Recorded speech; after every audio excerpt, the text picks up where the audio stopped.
What a game of football. Tottenham absolutely destroying Manchester United. And that run, good grief, that was electric. But there were so many things wrong with Manchester United in this game of football. I was absolutely blown away with that first half, both from Tottenham being brilliant, but also Manchester United being awful as well. So much to talk about. We've got the red card.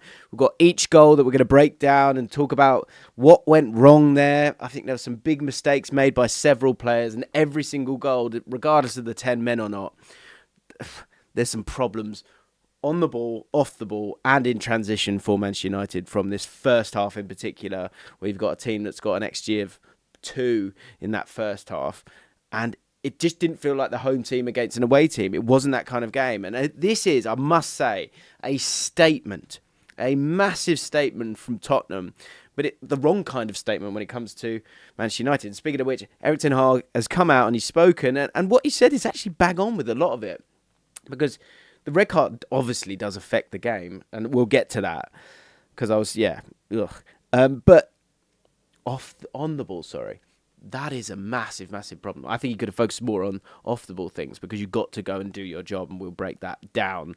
But on the ball, a lack of clarity and a huge lack of confidence there, and it was so glaring. I think that's the bigger problem here than a performance against Liverpool. You know Liverpool well-drilled and a good side. This performance was no way near it. They looked knackered, jaded, lacking in confidence, and again, lacking in clarity in terms of on the ball. We've got a lot of stuff to get through. Obviously, got the lineups here, and I thought the thing that was really interesting was the sort of spacing between the two teams from a tactical point of view, because I'll show you in just a second, but Fernandes and Xerxes were kind of pushing a little bit higher up, and it kind of gave this gap here for Bentancur, whereas Tottenham were at the opposition throughout the game. It was a bit more like this, where they were kind of just getting at them, and there would be a back line of 4, actually, really pushing and leaving quite a lot of space for Bentancur. But it's where your spaces are that I think is really important. And it's an attitude. It's a difference in attitude that I think you get with Postecoglou, and why I think he's a far more enjoyable manager than Erik Ten Hag in terms of what we've seen, because you've got a team that's really well drilled on and off the ball. Lots to get through. Let's get through it. And exactly what we're talking about there in terms of that pressing structure. First of all, one of several mentions that I'll get to him is that it's just a difference between these two. Is you've got Solanke working his nuts off, and then you've got players locked on. You've got 4 here, not allowing them to play through at all. And it then does leave this massive bit of space here, right? Understood. But again, there's a bravery to it that you've got to be able to play through us. And Onana plays actually a long pass here. And actually, if we go to the next screenshot, what you see is what we were talking about. You see that line there, proactive, positive. It's the right attitude. And yes, there is that gap in between, but you've also got that next line, and they were kind of ready for that ball over the top that you were going to get. And Rashford's able to get through, but Rashford's offside, so it's good defending overall. The difference between that and Tottenham, and Manchester United, off the ball, was that positivity in the duel, winning your duels, but then the space that was kind of afforded to players as well. Like I said, I thought the spacing between, it's supposed to be a 4 really, of the 4 in midfield and the 2 up top in terms of Bruno Fernandes and Xerxes, basically they're trying to stop this pass in here, which, is fine, but actually Bentancur was able to get on the ball quite often. But someone like Maddison was regularly able to just pop in here, or Porro could pop in here. And because it was sort of so narrow and so distant from the rest of the team, they were able to get through it so easily. And, if you are going to decide that you're the lesser side in terms of that pressing, just come and sit here, because you're not going to leave those gaps. And this Tottenham team is very brave in how they play. I really love how they just play these straight line passes, then go sideways to beat the press. They do that all the time, but they've also got players who are willing to go and get on the ball in those areas. Maddison, as we spoke about, is a great example of that. It's a great example of 2 things. One, Maddison being able to peel off and pick up the ball, and then all of a sudden, this is super easy to get through the press, or you can come this way round. And a big thing that we're going to talk about here is Kulusevski and how phenomenal he is. And again, I think what this game will show here Yes, we're going to talk about how they sort of really did destroy Man United. But I think it's good to compare these two because these are two teams that want to go and be proper challengers. And I feel like one's doing it the right way and the other one, I've afforded Man United that opportunity to sort of have another go. You did win that FA Cup final. Let's see it. I feel like I've been consistent in saying that. And this is another one where in this first half, and I do want to focus on this first half, as well as the goals and the red card, it was miles off. And Kulusevski in this little area here, he was so comfortable being in what feels like quite awkward positions. And the opposition in Manchester United really, really struggled with it. This is a great example of it. 26 minutes. And in terms of a team knowing what knowing what to do when they get it, Kulusevski getting in these areas, actually, maybe here's a smart way of doing it. Because it's all about partnerships and profiles, I think, a lot of the time with football. And yes, you have Maddison in these areas here, but he was able to peel wide here. And if he does that, Udogie's happy to go and make that run. Werner and Johnson providing that width. Johnson not touching the ball that often, kind of staying out of it a lot of the time. But Porro, he's very confident here. And just sort of partnerships and shapes all over the pitch. And Kulusevski in particular, the way I want to describe this is you've got your touch guy, Maddison, and you've got your space guy. Spaceman, I always wanted you to be a spaceman. Kulusevski is the spaceman. And so what happens a lot of the time, and we're talking about pairings, Kulusevski threads it together more than people realise. Because he's playing as a 10 and he's brave enough to go in those awkward positions. We'll go back and show you that in a second. But him and Maddison will drop in here and he'll pop the ball into him in this area here. Or he'll drop down deep and Udogie might be the runner who goes here. But Kulusevski's happy in these areas. He's able to get on the ball in these areas. And he's not your normal 10 because he's a winger and a striker and a centre midfielder as well. So this is a lovely pairing, Kulusevski and Maddison. But this Solanke and Kulusevski is a really nice pairing as well because these two, it's one where Kulusevski's got the energy and stamina and pace. He will drive in behind in these channels sometimes when you need to. We'll show you that as well. So this is a nice pairing. And then on this right-hand side, what's really nice, again, is with Porro, a player who doesn't probably want to make those darting runs as much as Johnson does, or certainly as much as Udogie wants to. You've got a player who actually likes to drop in here and Udogie can go. But on the other side of the pitch, you've got Porro probably likes to sit that little bit more. And you've got someone who's willing to make those runs in behind. And so to really showcase that, let me showcase that. Because it's a great example of it. Him in those awkward areas, taking so many players towards him. 1, 2, 3 people kind of consumed with him. But a team with clarity. Brennan Johnson knows. Kulusevski knows that he's going to get the ball. He's going to turn quickly with that great close control that he's got. If he did want to lay it off, of course he could do, but Brennan Johnson's body language knows and shows that he's going to play that pass. And actually this leads to a good bit of play from Mazraoui, who's able to clear the ball, although he does actually play Brennan Johnson onside. But Kulusevski does that all the time. If we go back one, you see it right here. He's so underrated as a player. Is his final output, could it be a little bit better? I know it sounds weird when he's just scored a goal. Again, happy to go in this position. This is a great one as well because you've got Solanke who's up drop deep to play it off. And if we're talking about those different players in those positions, exactly what we've just said. Udogie's happy to make a run in behind. Maddison's happy to drop deep. Werner keeping that space. And Kulusevski and Solanke playing as a partnership here because if Solanke drops deep, Kulusevski can, again, both be really awkward here, which keeps this back line of Man United quite honest, but also sort of pushed back. But also the horrible thing for De Ligt is he knows that Kulusevski can run into that area there as well.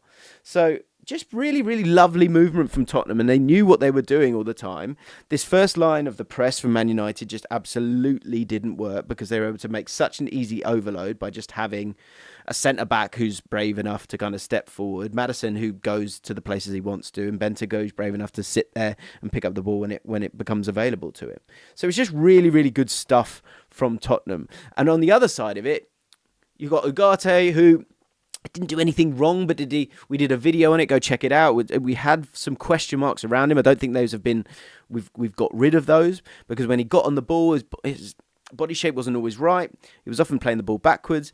And here you've got Delot and Kobbie Mainoo. Delot was sort of inverting a lot of the time, but you've got centre-backs who aren't really brave enough or trusting enough to just drill it into him. And that time and time again was a thing that made the difference between Tottenham working their way through, and it shows how well coached they are, to a Man United team that on the ball didn't feel confident, and you've got players in the middle. If you're going to have guys who are inverted as fullbacks, I think it's so sort of on trend right now, but they've got to be sort of players that demand the ball. And that's why at Rico Lewis it works. But with Delot, I'm just not sure. And you can see from this is Tottenham, shots, take-on attempts. And again, the sending off makes a massive difference. But you see the difference. That's the home team. And again, when we look at the average positions, and this is actually, the passing network, Man United camped in their own half. Absolutely camped. And not kind of being able to play through with their two midfielders. Just not able to do that at all. Whereas you look at what Tottenham do, you just see shapes. You see shapes everywhere. You've got a lovely little triangle here. You've got a wee little triangle here with players that are all willing to run into these difficult areas that defenders hate. You've got a lovely little triangle here. You've got another triangle here. It's just, they're better. They're a better team. And in terms of the chances that were created, chances coming from all areas of the pitch. Direct, positive play here, getting past players and getting them in, getting to the byline. Of course, we're going to get to that. Whereas Man United, 2 from crosses, all a bit more stretched, and just not being able to get from one penalty box to the other penalty box. That remains to be a problem. Let's get to this sending off, because this does change the game. And that's the thing that I will say is crucial here, is that, look, Man United terrible in that first half. Understood. Man United fans will understand that as well. And I thought, say someone like, I don't want to go big on it because I just don't need to, but I thought Rashford was really, really struggling. I think his pass completion was 57% in the first half. Bruno struggling as well. I think his was 72. But the sending off here, what I think is interesting is, first of all, the view of the referee, which I don't think's great. Now, he's given a foul straight away. But what's really interesting here is 2 things. Let's zoom in on the referee. And he's not looking at the situation. He's looking at the linesman. So this decision, for me, I would guess, and I don't know, has come from the linesman, not from the referee. What I don't understand, and you guys know me, I don't really enjoy chatting about these things because I think it's boring, is why has it not gone to VAR? Don't get it. Don't really understand why it's not gone to VAR. And I think when we're sort of looking at definitions, there's a problem I have with football, is that I think if we really understand what's occurred here, first of all, if it does go to VAR, you can see very, very clearly there that his stud isn't up. He doesn't take out his standing leg. And we kind of know what he's doing here, right? The second thing, again, if you go and watch it back, if you zoom in here, he slipped. And so he slipped for quite some distance as well. And so that means that he's then stretching. Is it a booking? Absolutely it's a booking. Because he stopped him in his tracks and he's taken him out, and he's taken him out high. But he's not taking him out aggressively. And so whatever you want to say about Bruno Fernandes, I think that I'm not having it at all. I just don't think it was a booking at all. I thought it was so wrong. But when we talk about these big moments in this game, we've talked about the broad strokes and how great Tottenham were, the balance that they've got in the team. Kulusevski, Solanke, by the way, who works his nuts off. And he's so great for Tottenham in terms of territory. So great for them in terms of territory. Because be it working really, really hard, as we showed you right at the start of this, or in terms of holding up the ball, he gets that team up the pitch. And they don't need that much help. But I think he's going to do so well there. I really, really do. Let's talk about this crazy goal from Mickey van der Ven. First of all, disappointing from Rashford. And actually, if you see the moment back, Garnacho's kind of going, I think we've got space. And again, it's just it's like they're strangers here a little bit. And Van der Ven, so positive. And I think when you've got the wheels that he's got, good God, he's a heartthrob. But he's got that pace, so he can just go. He can just absolutely go and attack the space. The important thing that we have to focus on, because as soon as I watched it, I thought he had a lot of space, Brennan Johnson. But in this moment, Obviously, there's a counter attack. Deleu's trying to be positive, and this is a problem that Man United had previously. And so those fullbacks bombing on and then getting caught down the other side. And it's funny. It's one of those games where actually people were talking about Tottenham. It's going to be the other way around, where you're going to get Rashford in, you're going to get Garnacho in. Turns out it was the other side of it. But it does come back to very simple human traits like energy, desire. That comes from confidence. That sensing of danger. There's absolutely no planet that allows for Deleuze to not get back once he starts. Especially someone like Van der Ven, you know he might go and do that kind of run. Now, he makes that run. There are decisions to be made here, right? Now, one thing I would say is there's a general rule. Once you get to the line, if you get to here, you're in trouble. So if you are going to take someone out, this is my theory on it. I think Ugarte, if it's not his debut, sort of full debut, I think he takes him out. I think he would have taken him out. And if he knew just maybe a bit more about Van der Ven, maybe, and maybe he should do, I think he would have taken him out. Or maybe Mazraoui does the same. Mazraoui can't get to him. He's just that quick. And again, is there another centre-back in the Premier League or in world football that would even attempt a run like this? And he's just dead straight. He's just too quick for everyone. So there is a talking point there. Let me know how you feel about that with Ugarte. I think obviously it is his debut, so you don't want to hammer him. But he has got that about him to kind of just take him out. And I think if it's Martinez there, he probably does do that.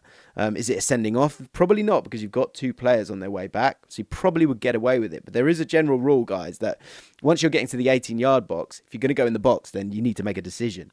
But of course, he's able to get down to the line. Let's check in on Deleuze and Brennan Johnson. Brennan Johnson's underneath me, you can't really see. But he's stealing a bit of a march now. And again, this is Mickey van der Ven. We know he's got crazy wheels. So once the touch here, let's go here. Because actually we've got a wide here. So here, you're starting to see what's happening here. It's starting to unfold, and Van der Ven's going. And what's amazing, watching this game, there was a moment where I thought Solanke was Romero. Sorry, Romero was Solanke. And there was a moment where I thought Van der Ven was Kulusevski. That's the kind of centre-backs that Tottenham have. So what a fun team to support and watch. But it's got to be better, Deleuze. It's just absolutely, there's nowhere to hide here. Because, as I say, once that touch is made to the byline, I think you see it here. Actually, is this a better one? Yeah. Once that touch is made, it's almost too late by this point. It's almost too late. But once you've seen that touch, if you're playing fullback, you know the only thing that's happening is a cross. And you know he's in front of you. And you know you're just praying. You're absolutely praying. So you need to be in a better position before you have to start praying. And to go back, obviously, when the cross comes, he's miles off it. It's unforgivable. Like all the other decisions, it's about the brilliance of Tottenham here. But that is just absolutely unforgivable from Deleuze. And I think he needs to get a rollicking for that one. You imagine the old Man United teams and you just think, no. Like now's the moment. When he's in line with you, all you got to ensure, the only thing that can get you in trouble is not getting back. It's just so bad. It's just not good enough. It's really, really not good enough. More goals. And of course, so sending off, not sending off for me. Second goal, again, this comes back to what we're talking about in terms of those pairs around the pitch, and an understanding that if he drops deep, and what's nice about this actually, if we go back one more, what you can see is just all the great things of Solanke, like affecting duels. But again, bad decisions from Man United, because Man United, Casemiro, you've got your two centre-backs.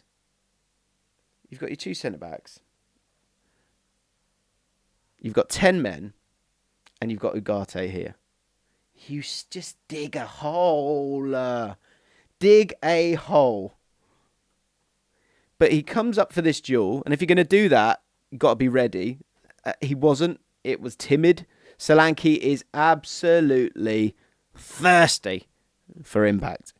And goes, affects the game's able to nudge him, and then all of a sudden, all of these players are out of the game and you're in massive, massive trouble. And then, with the legs that these guys have got, this is going to get ugly. So Solanke coming back, affecting the game. That's what happens when you buy a proper number 9. Well done. But again, it's an understanding of the whole team. of where players can play, but also what players are capable of. And so although he's dropped back that little deeper, he then plays a header here. But Kulusevski and Brennan Johnson, you've got wheels and runners here, willing runners with stamina. But again, it's just another mistake. So Casemiro, don't go if you're not going to win it, because you've got to protect this area, because you don't want this player getting dragged out. He's actually now kind of stepped forward about 3 or 4 yards, Martinez. And so now that allows for Solanke to put that header over him. And then Martinez, he then makes a horrible mistake himself, because he then tries to cut it out in this moment. He tries to sort of just hook the ball away, misses it himself, and then you're just in absolute no man's land. So two players that are so important and so experienced have got to make bigger decisions. And now you've got one with De Ligt's got to make a decision. Does he go across? He knows he's outnumbered. Maddison's on his way. It's just mistake after mistake off the ball. And these are things that you can put with Ten Hag in terms of on the ball, how are you getting through the thirds? But off the ball, that's just terrible decision making. But the other thing again about Kulusevski is you've got Solanke who's dropped deep. Kulusevski knows and can. Not just knows, he can. I think if Maddison's in Kulusevski's position, he probably hasn't got the same kind of wheels. But Kulusevski does. And that's why he's such an underrated player. There's a final decision here that's made, and I don't know if it's the right one or not. I think it was a 50-50 call, and he made maybe the wrong one. De Ligt basically makes a decision that I'm going to really go for it here and see if I can block that cross. He's made that call, and coming back to what we spoke about before, that 18-yard box, it's that moment there where you've got to make a decision now because he knows he's in trouble. Could he have sort of just held his line here and dealt with, again, a different kind of risk of letting Brennan Johnson have a shot and maybe Onana can kind of save that? I think I would have taken that risk myself because I haven't got the same kind of pace as De Ligt, or literally never had. But so he maybe feels like he can go and solve it. But I think he makes that decision and it's very close and actually deflects it, doesn't it? And then Kulusevski puts it in the corner. Cracking finish from him and a difficult one for De Ligt. But he was already put in a position that he didn't need to be if Casemiro doesn't go and if Martinez doesn't commit himself. And these are the things that will absolutely, destroy your chances of getting something out of the game. And then the final one, again, it's about individual moments. It's about aerial duels. And then just one more question for the comments. I appreciate it's zonal. I appreciate that. So that means win your duel in the air, in the area that you're going to be on the pitch. But no one is picking up Solanke. And again, want to give Solanke his flowers because it's cracking movement. He's doing everything you would want to at a tempo that you would love to see from your striker. He's giving everything. And he gets his reward by being there. I nearly had a go at Delo for kind of playing him on. But I think it's just one of those things when it comes to a cross. But it's this one more for Solanke being active and proactive. I know I've said proactive a lot today. Sorry about that. But I think that is a big thing. It's an attitude thing that this Tottenham side has, that this Man United team I thought was starting to find, finding an identity of being solid and then being able to break with conviction. There was a lack of conviction. They weren't able to get out of the press. The midfield is not sorted. There are still questions there. And yeah, it's ugly. It's ugly stuff. Let me know what you think in the comments down below. Big call here now for Erik Ten Hag. We spoke about it in the podcast earlier in the week of at what point do you make a call? Do you give up on Erik Ten Hag? I think there are other things at play here, but I think we've heard a lot of the same stuff for some time now. And this Tottenham side, you can get frustrated at being too positive, or you can get frustrated at not taking your chances. But most times I see them play, they play with a bit of a vigour. They play through the lines, drilling balls, getting past the press. And then when they haven't got the ball, there's just a hunger to win it back. I know which team I'd rather be watching right now. And that is probably the most alarming thing. Let me know what you think.